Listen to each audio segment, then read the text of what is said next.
புதுக்கோட்டை மாவட்டம் திருமயத்தில் நாம் தமிழர் கட்சியின் தலைமை ஒருங்கிணைப்பாளர் சீமான் செய்தியாளர்களை சந்தித்தார். அந்த காட்சிகளை பார்க்கலாம்.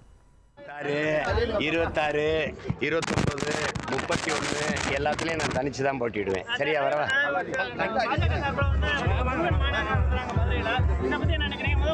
பாஜக சார்பில் முருகன் மாநாடு நடத்துறாங்க. இதை பத்தி என்ன நினைக்கிறீங்க? முதல்ல முருகன் உயர்த்தி விட்டது திரு சீமான் தான். அவங்க ஒப்புக்கு நான் உளமாற, நான் முருகனுடைய பேரை நான் எடுக்கிறதுக்கு அவங்க எடுக்கிற வித்தியாசம் இருக்கு. நீங்க பாஜக நேற்று ஆரம்பிக்கப்பட்ட கட்சி இல்லைல்ல, இவன் அப்ப இவங்க முருகன் நேற்று வரல இல்ல, முருகன் இவன் நாள் எடுக்காம என்ன பண்ணிட்டு இருந்தீங்க? இங்க முருகனுக்கு ஒரு மதிப்பு இருக்கு. முருகனை தொட்டா ஓட்டு வருமானு பாக்குறீங்க. அந்த ஓட்டு நீங்க என்ன தொட்டாலும் வேல் வேல் வெற்றி வேல்னா முருகன், அதுக்கப்புறம் அவன் பேரன் என் முகம்தான் வரும்.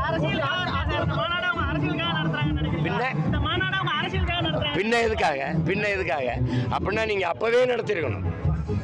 நீங்க அங்க ராமரை தொடுவீங்க, கேரளாவில் ஐயப்பனை தொடுவீங்க, எங்களுடைய இறை இப்போ இங்கே முருகனை தொடுவீங்க. உங்களுக்கு புரியுது? நீங்கள் ஒரிசான்னா என்ன பண்ணுவீங்க? பூரி ஜெகநாத்தை தொடுவீங்க. எங்களுக்கு இங்கே முருகனை தொடுறீங்க. இதுக்கு ஏமாற கூட்டம்னு நீங்கள் நினைக்கிறீங்களா?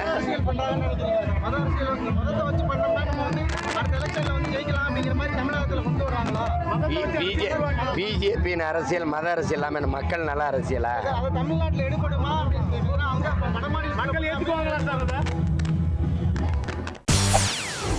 செய்திகளை உடனுக்குடன் தெரிந்து கொள்ள உடனே சப்ஸ்கிரைப் பண்ணுங்க.